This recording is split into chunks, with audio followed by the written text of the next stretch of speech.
All right, on this episode of Bare Knuckle Bowker, very excited to be talking to an individual who will be competing with BKFC on their upcoming DAZN card, the sophomore card on DAZN, and that goes down on November the 9th. And one of the more intriguing fights for my money on the card features Dallas Davison taking on Christian Torres, and great getting to have Christian on Bare Knuckle Bowker to talk a bit today. How are you doing, man? Looks like you have some pretty cute friends hanging out with you, so I imagine you're doing pretty good. I'm good. Weight cut's good. Everything's been great. I'm ready for war. Yeah, and is there something exciting about this being the first fight of 2024? Like, I know you were targeting, or at least per Tapology, you were targeting a boxing bout in August that ended up getting canceled. So, just in saying all of that, is there some excitement getting out there for the first throwdown of the calendar year? Uh, I'm just happy. I haven't fought since September 22nd when I fought Yates, and I think that was a great showing when I went out there. But I'm just happy to be back in BKFC. I waited over a year to be back here, and Dallas Davison showed up. He signed a contract, so nothing personal against him, but it's game time. Yeah, and I guess like probably like a couple questions could come from this reference, just the fact that you touched on Andrew Yates and the fight that you guys had there. Like, what were your, I guess, thoughts on how that all played out, just the BKFC 50 fight? Because a lot going on there with like that higher altitude in Denver and everything like that. And yeah. Well, I mean, everything was good. I thought, like I said, I gave him the first two rounds. I thought I had the last three. Um, it is what it is. At the end of the day, it's in the past. Uh, hats off to him. Judges gave it to him. It is what it is. Every time it seems like every time I go to the judges, it seems to go the other way unless I like brutally beat the guy down to a pulp. So seems like that's what I have to do, I guess. Yeah, I mean, I guess that would have to be frustrating because I imagine you're, fighting in a way that you think is conducive to racking up these different points. I guess that's kind of one of the aspects of it being like a relatively newer sport. Like, I mean, it's an old sport, and as far as like the, late 1800s history of it that people talk about, but just in this new era and everything like that, like I imagine that's a bit of a difficult thing to navigate just as far as like your fight style interfacing well with like, what would resonate with the judges, for lack of a better way to say it, I guess. I mean, my thing about it is he left more battered and bruised than I did. I had a cut in my face, and like I said, not even bring it up, but I thought from what I thought scoring wise, criteria wise, was damage. And if we looked at damage, I thought he looked way worse than I did. So I mean, at the end of the day, though, we're talking about Dallas Davison. I'm ready to go in there, ready to come to Montana. The elevation, it hasn't been a problem for me. I've always been training for elevation. I've been to Colorado 3 times already. I go out there and I never have a problem with it. So, I train for elevation. I train for all that stuff. So, just a little boy from New York, ready to go throw some hands. Yeah, and I guess that was the case with your fight with Brandon Gertz. I believe that was also in the Denver area. So I would think that altitude is something that you'd be used to even in a competitive sense. But yeah, like you said, it's something that you're, preparing for anyway. Yeah, like I fought Madden there. I fought Madden for 5 rounds. I fought Yates there for 5 rounds, and I fought Gertz. So I mean, that's 3 times being out in Colorado. So the elevation there is definitely a killer. If you're not somebody that has been using an elevation mask, that is something that I definitely throw into my training regimen, especially because I don't have elevation around here. So I throw that elevation mask on and I'm throwing it on for 15, 20 minutes at a time, burst speed, doing all that stuff to, get my lungs ready for that type of harsh conditions. Yeah, and I did kind of mention in the introduction as well, this would be that sophomore event for BKFC on DAZN following that big Spain card that they did to kind of kick off that broadcast deal. Like, is that something that you find to be exciting? Like, even just serving the idea that X amount more people could potentially be checking out this next fight here of yours? I'm very excited. That Spain card was greatest fight probably in bare knuckle history was on it.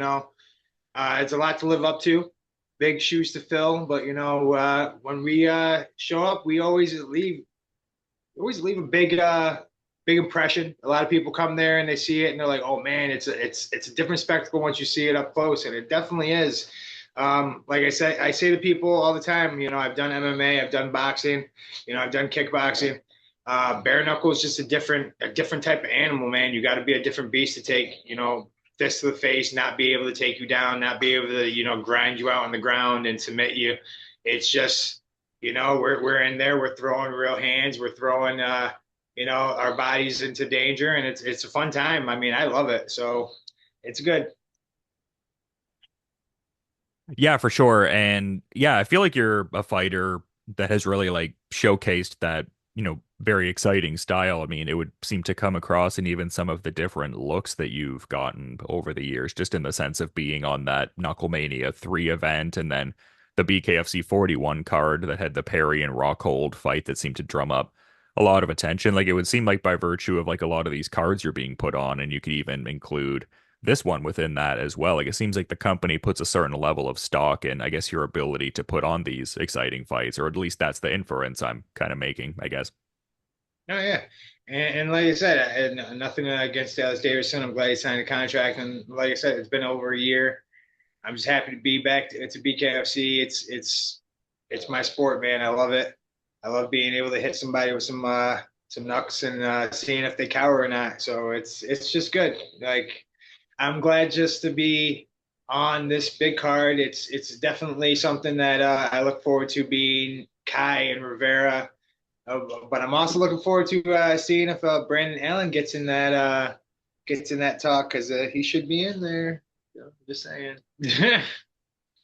Shout out to Brandon Allen, Superman.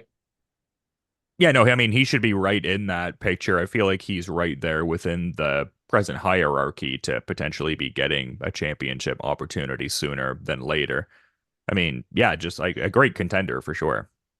It's the UFC guys, man. They come in here, but nothing to take off them. They put their names out there too, but and sign these contracts. But I feel like us homegrown guys get stepped over a little bit sometimes, and yeah, it's okay, but you got to put some stock into us too. BKFC here, he started here. His career is doing great here. He just fought for the title. He had, like I said, one of the best bare knuckle fights in the history of bare knuckle. So it's like, throw some stock our way, man. We throw down for you guys.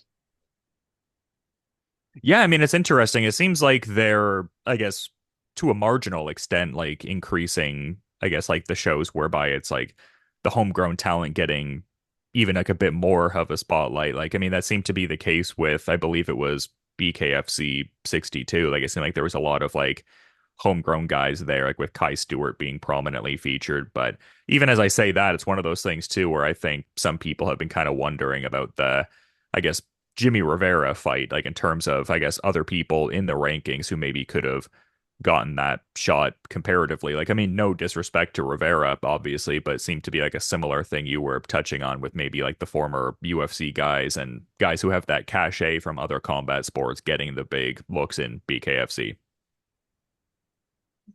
And I get it. I get it, man. They're big draws when they were in the UFC, so I totally get it. But like I said, I'm in there for one thing, Dallas Davison, and he seems to be a very unique guy. I seen a few of his fights, so it looks like he doesn't like pressure. It doesn't look like he likes to get hit. So I'm just gonna from start to finish be on him. So it's just playing. Yeah, and he's someone who's gotten some pretty big fights himself, like fighting an eventual champion at the very least in Gorjan Slaveski. And yeah, started his BKFC run with a couple of victories. Like, I mean, you were talking about peeping some of his fights recently. Like, what are you seeing from him in terms of, I guess, some of his better stylistic attributes? And like, what are your thoughts on, I guess, just him as a BKFC fighter in general?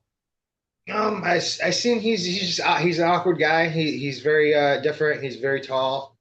Uh, but beyond that, his awkwardness, his lankiness, and whatever, he just has to learn how to use it. So, if he knows how to use his tallness and whatever, then we'll see. But beyond that, we're gonna be in there getting it in. So from the minute that bell rings, we're gonna get in and get ugly because I'm gonna make this an ugly dog fight. Yeah, and I guess like what fights of his have you noticed that like or I guess it could be like a recurring trend through I guess some of the recent fights that he's kind of fallen short in. Like are is there a particular fight or even moments you've noticed that he doesn't like that pressure? Like it seems like that's a big I part of your watched approach. I watched the Gorieski fight, and both of those guys were just. Sanchez is definitely meticulous, and he's very calculated with his striking, especially coming from Albuquerque with Jackson Wink. So I know that those guys are always game planning. But it seems like we get him in the clinch and we start body shotting and uppercuts and body shots and uppercuts, he doesn't like that. He likes to cower up. So you know, the game plan is always going to be to fucking just throw hands and see what happens and see where we're going from there and just just go. But we'll see what Dallas Davison has to bring when it's game time. His style seems to change when he's under certain duress, is put in certain positions. So we'll see what he responds with. And it's kind of interesting because it seems like you guys are both in somewhat comparable situations and as far as like looking to get back to the win column after certain setbacks recently. And I guess I partly bring that up because there was an article that was, I guess, spotlighting you around like BKFC 31, where at the time it seemed like you were talking about how your back feels like it's against the wall, but it seemed to like, I guess, positively affect the performance. Like, do you agree with that? Do you feel like that's a fair characterization? Like, do you feel in this one in a similar way to that prior fight? Like, do you kind of feel like your back's Yeah, against the wall and you have to prove something here, or yeah. I feel like my back is against the wall. I feel like a lion that's like put in a cage, and I have to be dangerous. So it's like I gotta throw all type of how do I put it, survivability out the window, and just I have to go for it because I got to make an impression, and I got to make sure that these guys give me a call back. But I just gotta aim true and aim high and bring the pain. That's pretty much it, man. That's the game plan every time. But this one is it's a little bit more calculated, a little bit more meticulous. We're gonna have a little bit more controlled chaos in there, so it's gonna be fun. yeah, it's going to be an interesting fight for sure. And I feel like it would put you at a good position in the welterweight division. Like, even though I did mention some of the setbacks that Davison has kind of had recently, like, it seemed like at one point, like, I guess leading into the Sloveski fight and even with his fight after that with Lloyd Mix, like, it seemed like he was, pardon the pun, like, kind of like in the mix in terms of like maybe even being like a prospective welterweight contender and stuff like that. So I feel like a win here would put you in a decent enough spot, I would think. Yeah, well, thing is, I'm not worried about anybody else after this. I'm just worried about Dallas Davison. That's literally it. The mission is just him. We ain't looking forward to anything else. I'm looking forward to just me and him. That's it. Just me, him in the cage. Nothing else. That's it. Yeah, I guess you mean in terms of like potential future opponents and stuff like that. Like you're just blinders on for this one. Yep. Line is on. Just mission's not done. So once the mission's done, then we start talking about what's next. But right now, we on Davison. I'm not worried about where it could put me in. I'm not worried about anything else. I'm just worried about just getting this one done. I'm just fully focused on this guy and getting my hand raised, and that's pretty much the biggest mission is getting my hand raised. Yeah, no doubt, man. I guess just because you'd mentioned his name earlier, though, like you mentioned Brandon Allen in kind of like a cursory enough way, and he's fighting on this card against Timmy Mason. I would think that based on how you were talking about it, you think that Allen gets the win here. Like, is that kind of how you foresee things playing out? And I guess like kind of playing like not playing matchmaker a little bit, but like putting the eyes on the proverbial crystal ball. Like, do you foresee Allen not only winning on this card, but maybe the victory gets him fighting that Stewart versus Rivera featherweight title winner I was talking about earlier?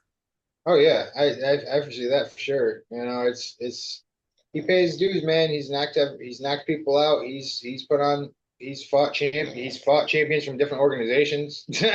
I mean that definitely should put him in the title run for the next one. But we'll see what BKFC has to offer or what they have to do and what they're going to choose. I don't make the decisions for that, and I'm just here to sign my contract. Get my fight, get in there, and get my hand raised. That's my deal. Yeah, for sure. I mean, you really show that in a ton of your performances. Like, it's interesting because I did mention some of the setbacks you've had, but even within those, like, I mean, you have great performances when you're getting that W, but even like that Tim Hester fight, like I saw the interview after the fact where he was talking about how he had like lost teeth while fighting you. So, I mean, you're a rough night out for all these guys, it seems like, based on the track record. I try to be it's like I tell my students, man, be the hardest thing to kill in a room, man. If you're gonna go out there and you're gonna fight, make it memorable, you know.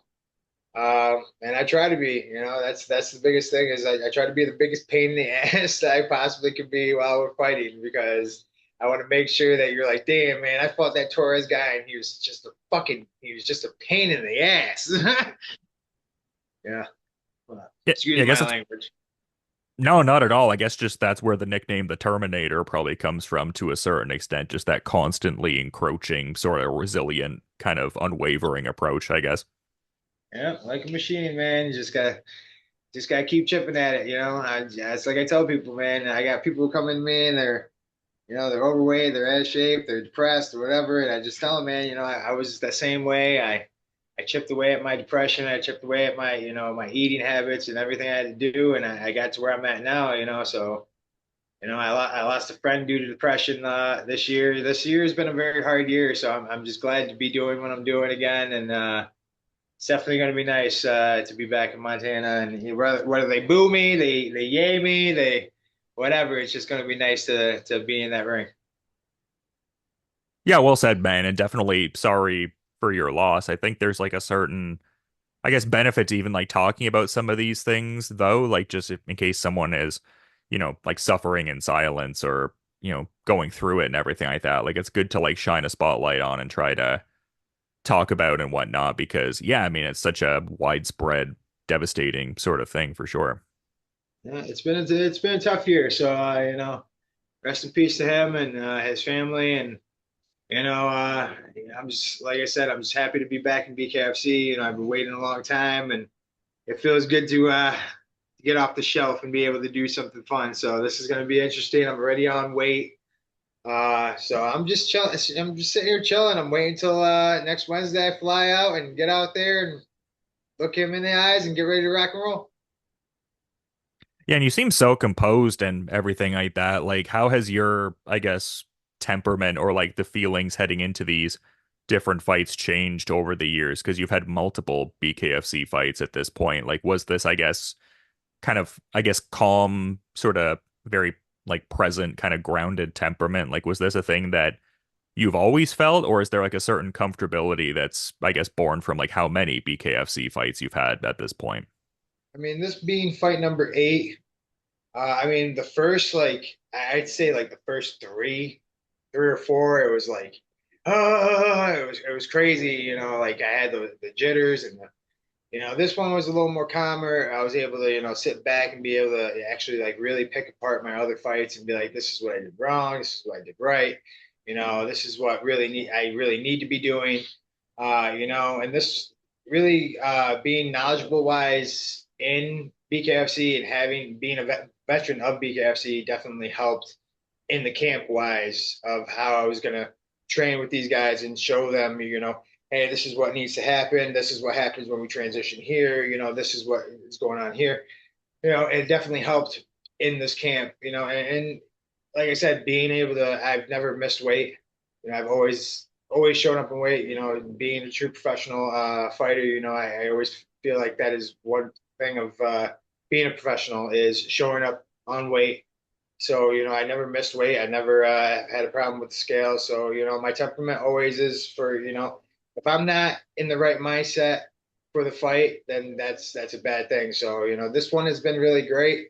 My mitt work has been great. My bags have been great. My footwork has been, astronomical. My hands have been faster than they have ever been. My head work has been, great. So I think, I feel like this is going to be the best Torres that you guys are going to see out of all the fights that I've had. So this is going to be fight number 8, and we're gonna have a ball with it. So we're gonna have fun.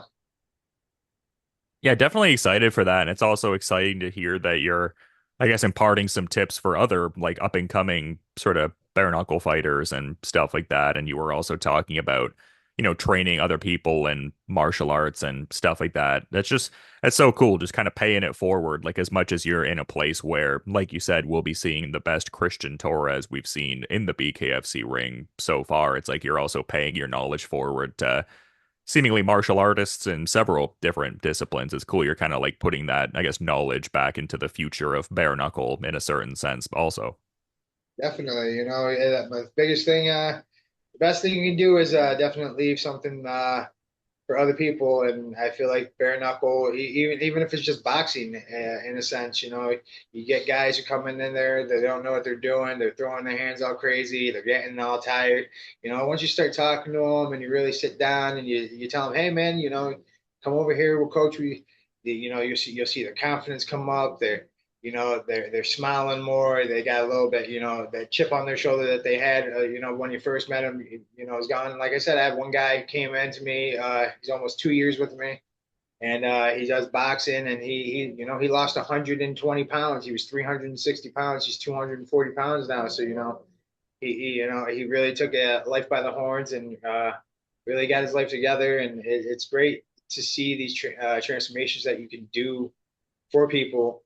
And you don't do it to have the spotlight on you, and you don't do it because you're going to make $1 million. You do it because you actually love the sport. So, and that's the biggest thing is I love the sport. I love what I do. I love every day that I wake up in the morning and I'm there at practice and I'm sweating with these guys. And these young guys are trying to keep up with me instead of me trying to keep up with the young guys. So it's fun. So it definitely keeps me on my toes.